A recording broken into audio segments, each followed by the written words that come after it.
The world is changing fast, and some Asian countries are on the brink of collapse. We're about to look at 5 nations teetering on the edge, facing everything from economic meltdown to societal breakdown. This isn't just a news report. This is a deep dive into the real-life struggles of millions. The situations we're about to explore are unfolding right now, with consequences that could ripple across the globe. We'll break down what's happening, why, and what it means for the future. Let's get into it. The first country we're looking at was once a tourist paradise, now a symbol of economic disaster. Not long ago, Sri Lanka was the very definition of a tropical paradise. Its golden beaches stretched for miles, drawing travelers from every corner of the globe. Ancient Buddhist temples stood as silent witnesses to centuries of history, while bustling street food markets overflowed with the aromas of spices and fresh seafood. Tourists flocked here for the sun, the culture, and the legendary hospitality of the Sri Lankan people. It was a place where dreams were made and memories cherished. But today, that dream has turned into a nightmare. Sri Lanka is now gripped by a devastating economic collapse, the likes of which it has never seen before. Imagine waking up to find your money suddenly worthless. Supermarket shelves are stripped bare, and the power grid fails so often that families are forced to eat and study by candlelight. For millions of Sri Lankans, this isn't a bad dream. It's their daily reality. How did a nation so full of promise fall so far so fast? The answer lies in a series of disastrous decisions. Overnight, the government banned chemical fertilizers, hoping to go organic. But this move devastated harvests, leaving fields barren and farmers desperate. At the same time, massive tax cuts drained government revenue, crippling public services. Then, as if things couldn't get worse, the COVID-19 pandemic struck. Tourism, the lifeblood of the economy, vanished almost overnight. Hotels shuttered, airports emptied, and millions lost their livelihoods. The government, already deep in debt, found itself unable to pay what it owed or even import basic essentials like fuel, medicine, and food. The country was, in effect, bankrupt. The frustration and anger boiled over. In scenes that shocked the world, furious citizens stormed the presidential palace, demanding accountability and change. It was a powerful symbol of just how deep the chaos had become. Even now, the crisis continues. Basic necessities like food and medicine are scarce, and when they are available, prices are out of reach for most families. Long lines for essentials have become a grim part of daily life. International bailouts have arrived, but they come with harsh conditions. Painful austerity measures that make life even harder for ordinary people. The hope of relief is often overshadowed by the reality of sacrifice. As a result, the country's best and brightest, doctors, engineers, students, are leaving in droves, seeking opportunities abroad. This brain drain is robbing Sri Lanka of its future potential, making recovery even more difficult. Meanwhile, global powers like China and India are vying for influence, each hoping to shape Sri Lanka's future to their own advantage. This geopolitical tug-of-war only adds to the nation's instability and uncertainty. The human cost is heartbreaking. Families are being torn apart as parents leave in search of work. Children's education is disrupted, with many forced to study in makeshift classrooms or not at all. The psychological toll, anxiety, fear, and uncertainty runs deep. Sri Lanka's crisis is a stark warning to the world.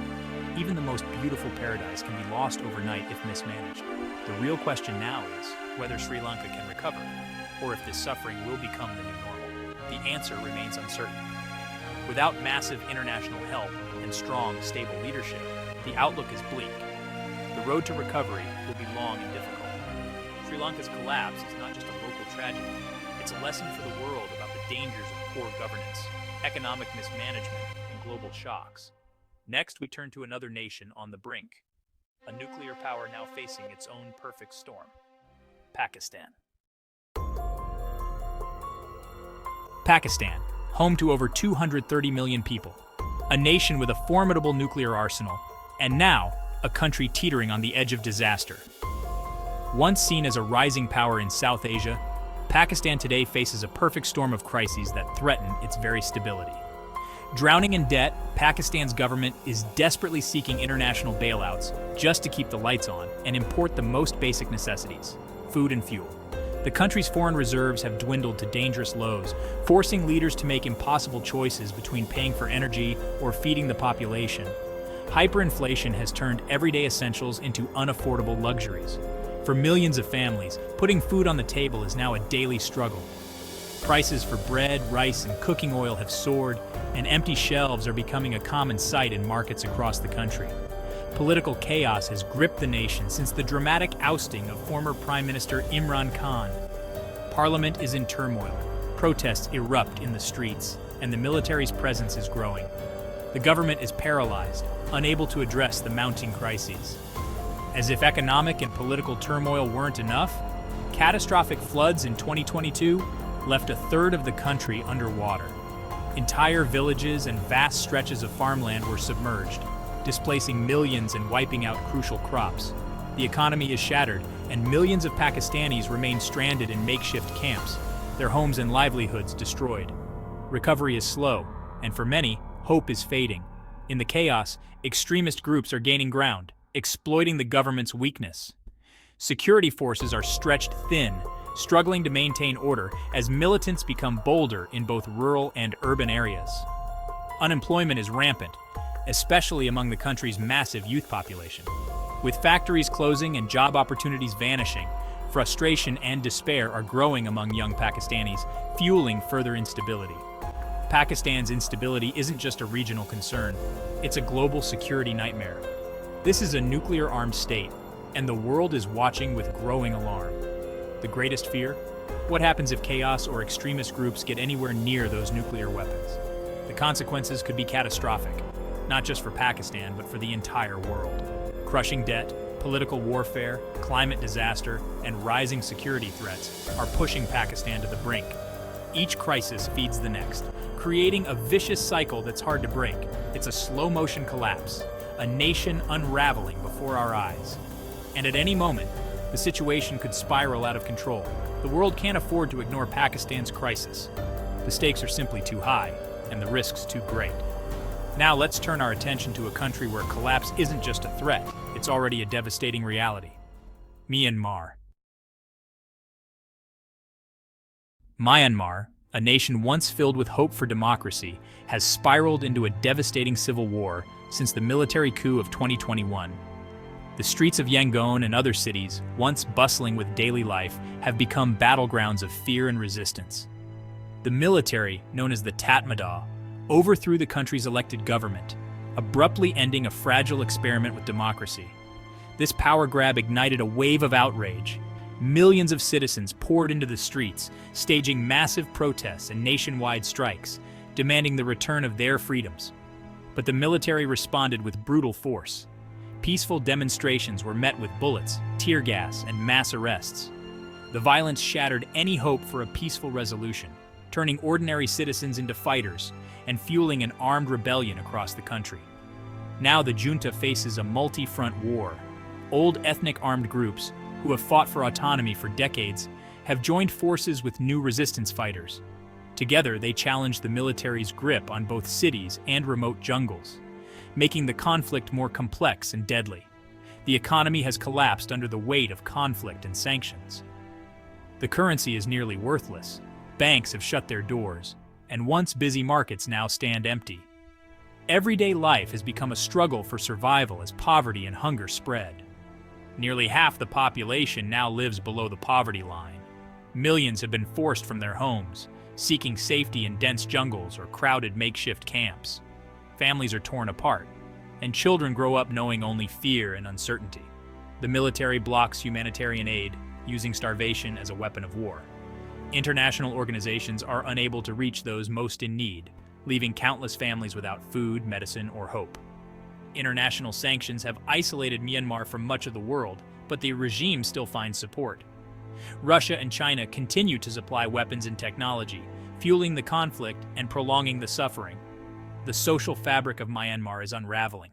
Schools and hospitals have been abandoned or destroyed. Children are robbed of their education, and families flee violence with nowhere safe to go. The trauma of war leaves scars that will last for generations.